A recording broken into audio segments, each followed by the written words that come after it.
owner came to his restaurant as a beggar. The way he was treated brought tears to his eyes. Hello everyone.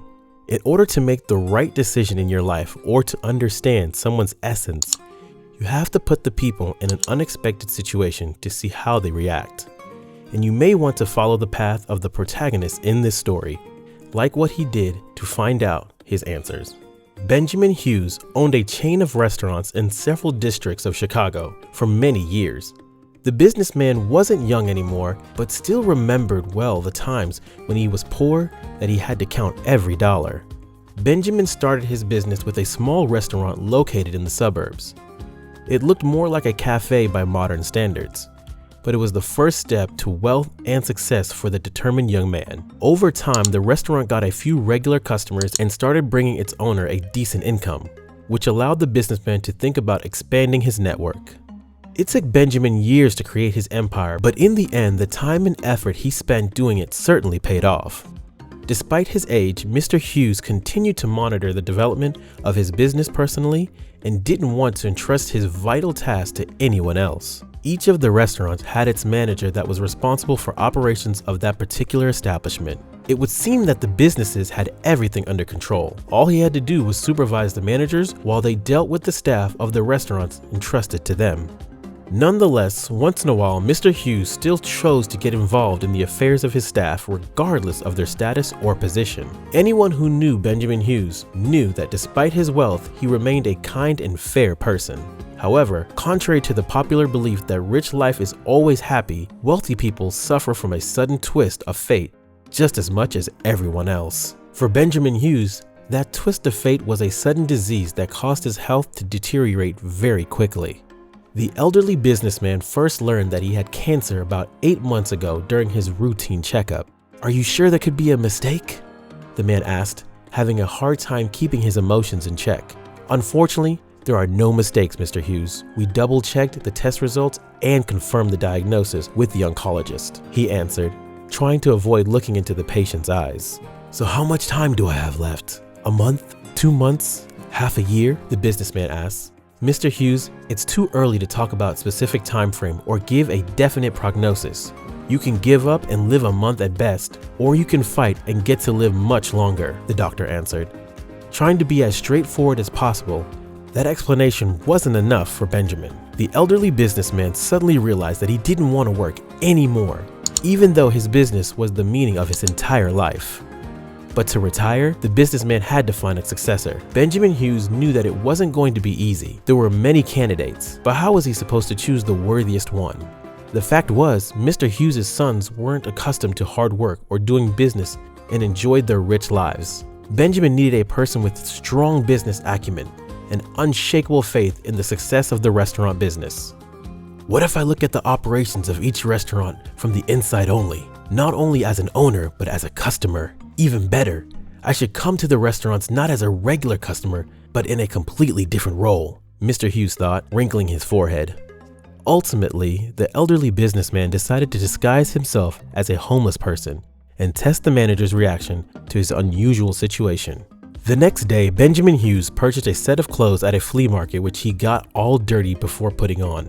Ripped jeans, a stretched sweater, and worn-out shoes have changed the businessman beyond recognition. Skeptically examining his reflection in the mirror, Mr. Hughes added a false beard and a faded baseball cap with a broken visor. "Well now, my mother wouldn't even recognize me," said Benjamin in a hoarse voice. The first on his list was a restaurant in the heart of Chicago, which was very popular among the city's residents. Stopping at the door, Mr. Hughes cleared his throat and cautiously stepped inside. "Hey old man, where are you going? This isn't a homeless shelter or a soup kitchen," the big man said. "Excuse me, sir. I would like to have a snack. I have money, not much of course, but it's enough for a couple of ham sandwiches," Benjamin replied. "No way, not on my watch. And I don't think the manager will be interested in the change coming out of your pockets," the security guard replied while getting irritated. Mr. Hughes nodded understandingly and then asked to see the manager. The elderly businessman knew that the restaurant was run by Nicholas Green, who he appointed to this position 5 years ago. At the homeless man's request, Nicholas soon came out to the dining hall. "What is this doing here?" the manager asked the guard, not even bothering to say hello to the homeless man. "I'm sorry, sir. I didn't mean to bother you. I want a couple of ham sandwiches, and that's it. If you don't mind, could you get them and take them away?" The disguised businessman hastened to respond.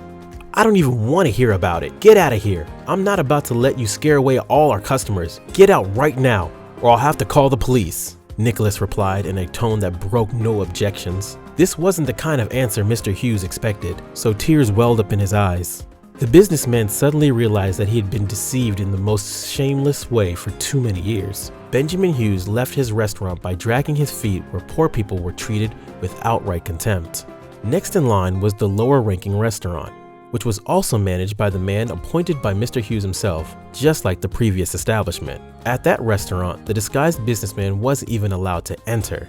Instead, he was threatened to get beaten up if he didn't leave. The most disappointing part for Benjamin was that he wasn't even asking for free food. He was willing to pay for his order. "How did I hire so many awful people? How can I trust someone who only sees value in money?" The elderly businessman thought with tears in his eyes. He had only one restaurant to visit, the one that started his life's work. Sighing sadly, Mr. Hughes stepped inside the restaurant and was immediately met by the guard. The disguised businessman was preparing himself for yet another outburst of anger, but the security guard treated him with unexpected courtesy. "Good afternoon, sir. Come in and take a seat. The waiter will be with you shortly," the man said with sincere cordiality in his voice. Hiding a smile at the corners of his lips, Benjamin Hughes looked around the room full of customers.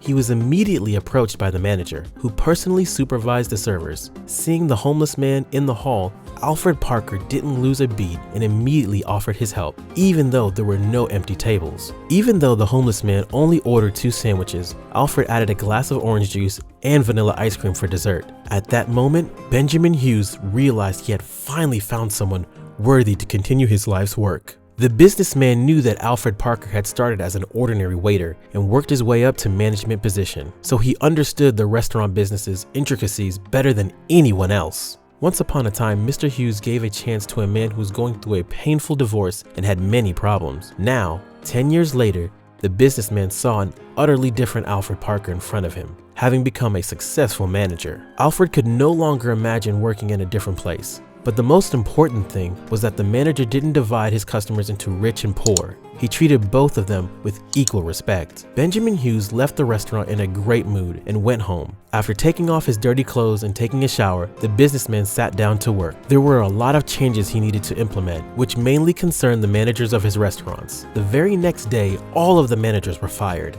Alfred Parker was the only one to escape this fate. Moreover, he even got a promotion he could never have dreamed of. "Thanks for your great work, Alfred. If everyone treated homeless people the way you do, a lot of people in this city would feel much better," Benjamin Hughes said, shaking his hands with the new head of the business. Now that he had found his successor, the businessman could finally retire. The man didn't know how much time he had left, but he intended to use every second to make his world better for everyone around him.